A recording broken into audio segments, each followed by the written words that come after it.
What's good, Ninja? OJ over here from Player Essence, and welcome to another video. Today we have some awesome information, so let's go ahead and get right into it. And we are starting off with a major improvement for Unreal Engine on the Nintendo Switch and mobile, but we'll be going over particularly the Unreal Engine for Nintendo Switch updates. Now this is 4.20. Once again, major Nintendo Switch updates, character rendering, new VFX editor preview, and more. So first up, let's get right into it, what Epic had to say when it comes to Unreal Engine 4 on the Nintendo Switch. Switch updates. We have significantly improved Nintendo Switch development by releasing tons of performance and memory improvements built for Fortnite on Nintendo Switch to all Unreal Engine developers. Here are some of the bullet points. Support for dynamic resolution and temporal upsampling, low latency frame syncing for controller input, significant CPU rendering optimizations, improvements to threading, better texture compression, support for memory profiling, back buffer support for 1080p while in docked mode, and many other fixes. So guys, this is exactly what the Nintendo Switch needed when it comes to games like Dragon Quest XI Echoes of an Elusive Age, and potentially getting games like Code Vein and Kingdom Hearts 3 on the Nintendo Switch. You're going to need a lot of these major improvements and techniques that might have caused an issue beforehand because they weren't there, and now they're there on the Nintendo Switch, so you can get a game that's a little bit more graphically demanding or has like a huge area, open world, kind of like Fortnite, running as well as that game does on the Switch. At first, there were some issues, as you can clearly see with Fortnite, so this is the reason why I'm excited about this, guys. So let's talk about from the beginning. So Fortnite, when it first launched on the Nintendo Switch, was a bit janky, and still it's not up to the level that everyone would have liked. Obviously there's not 60 frames per second, it's in 30, but they released a couple of updates which included a lot of this stuff, and it stabilized the game a lot more. The experience that Fortnite was on the Switch when it first launched right around E3 then, and then how it is done at this point, it's been improved greatly, and I think will even get better and better as they get more used to the Nintendo Switch and start releasing more updates, and maybe eventually we'll get that 60 frames per second update. But this is definitely good to see, to where you can have it to where there's back buffering 1080p mode, where there's dynamic resolution, better ways to do that, because those are the techniques and skills that a lot of developers use on the Switch versions, because the Switch doesn't have as much RAM, doesn't have as much power as the PS4 and Xbox One, but they still use it to get their games up and running and looking comparable to the other versions of the game. So this is definitely a good thing, and I think that with these updates and potentially even more updates, we can see some more of the bigger end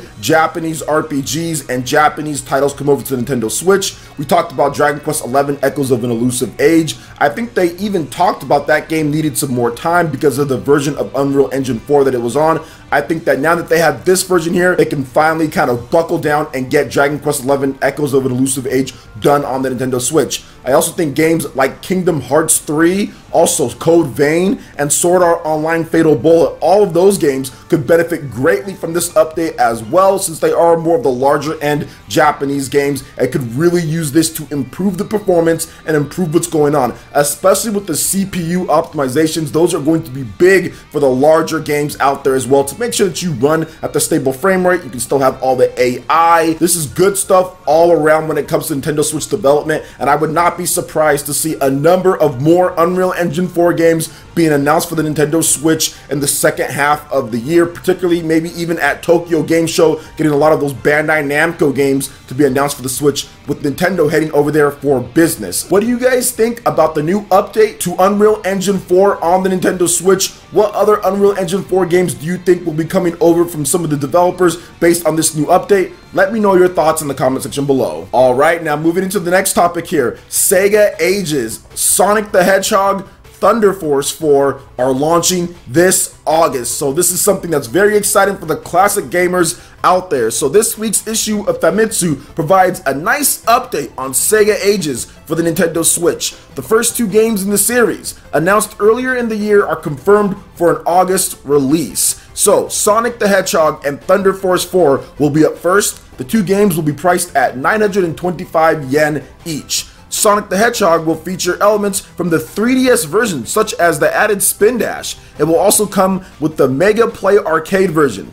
Thunder Force 4 includes Sticks mode from the Sega Saturn edition and online leaderboards. Other SEGA Ages titles will follow. These include Alex Kidd and Miracle World, Gang Ground, and Fantasy Stars. So a lot of cool stuff going on here with this SEGA Ages, and I've talked about this before, but I'm definitely going to mention it again. Nintendo doesn't just want classic games on the Nintendo Switch. Like, when you bring something over, they want to see improvements and enhancements and taking it over, not just the classic Sonic the Hedgehog. You actually have added stuff in there from other versions of the game. We have stuff like Thunder Force 4, online leaderboard, stuff pulled from the Sega Saturn version of the game. That's actually really cool, and also goes to show you that Sega can do quite a number of different things with these games. It's not just going to be the original version of the game and that's that. They're going to pull some stuff from other things. They're going to make sure that they add the best elements from whatever re-releases that they've done, which brings a lot of potential for other systems, right? We talked about Sega Saturn being on here. There's even elements from the 3DS on this version of Sonic the Hedgehog. So going forward in the future, could we see Dreamcast? And I think that's where everyone kind of goes like, whoa, this SEGA Ages thing could be huge on the Nintendo Switch. We can get something like Skies of Arcadia, Legends, and with some added benefits and bonuses into there. That would just be absolutely amazing. And if Sega ever did that, I guarantee you that would be one of the best-selling games. I am totally down for Skies of Arcadia to replay the game. It's been so long. I played that game like 10, 15 years ago, or however long ago it was. It was a long time ago I played that game, and I'd be totally down to play it again on the Nintendo Switch and have them maybe have some improvements here or there. But I think Dreamcast games are going to be the big kicker. Obviously, people love Sega Saturn. What about a Panzer Dragoon? That type of game, I would be completely down for that. And Sega, you need to do that. We're getting Fantasy Stars, so that's really good. Some RPG action mixed into there. And I'm not usually huge on buying or rebuying classic games, but for systems like the Dreamcast and for systems like the Sega Saturn, where I necessarily don't have those and there hasn't been ways to buy these games over again, especially with Sega Dreamcast, there hasn't really been many ways to rebuy a lot of the best Sega Dreamcast games. I'm totally down for this one here, and I think that that would be a big benefit to Nintendo and to Sega to kind of up it up to there. And I know that they did say if Sega Ages does well, they're going to continue with this one, and I'm thinking that when they're doing stuff like adding in things from the 3DS versions or the Sega Saturn versions and adding online leaderboards and enhancing the classic experience, yeah, you're going to get people that are very interested and invest into Sega Ages games, especially if they're classic fans like myself. So what do you guys think about Sega Ages and what they're adding into here, and what would you like to see from Sega Ages going forward in the future? What are your games that are on your radar? Let me know your thoughts in the comment section below. Alright, and moving into the final topic here, we have a pretty hype announcement for Dragon Ball Xenoverse 2 DLC. So Kefla will join Dragon Ball Xenoverse 2 as a playable character via downloadable content. The latest issue of V-Jump has revealed. Her reaction to Gigantic Breaker will be reproduced in the game. Dragon Ball Xenoverse 2 is now available for the PlayStation 4, Xbox One, Nintendo Switch, and PC. You guys are checking out this scan here. And for those who don't know, Kefla is a pretty cool Saiyan fusion woman. So it's between two women Saiyans in the other universe, and they fuse together in the Tournament of Power. So it's actually pretty cool to see these two characters in their Super Saiyan form. Now, there is more to the characters in terms of the two women, but I won't ruin everything for those who haven't seen Dragon Ball Super at this point. But I think it was one of the coolest things to see Saiyan women transform and fuse into that, just because there are no Saiyan women really in the normal Dragon Ball Z saga, Dragon Ball saga. You don't see any at all. Like, I don't think I've ever seen a Saiyan woman when it comes to like them being in battle or anything like that. I think there was a couple pictures of them before Frieza destroyed the planet Vegeta, but there wasn't really many that we've actually seen within the story and the dialogue. They're pretty much all gone in Goku's universe. So to see Saiyan women and to have them converse in dialogue and to have them be as strong as they are, even individually, they're both pretty strong, but to see them transform and evolve and know their path to becoming Super Saiyans is actually really cool. So I'm completely down for having Kefla in Dragon Ball Xenoverse 2. I haven't played it in quite a bit. I do have the game though. It's a fantastic title. There's just so much stuff, but maybe I'll get back into it. They're starting to add some pretty cool characters from Dragon Ball Super here, so maybe I'll get back into it and play when she drops on the Nintendo Switch,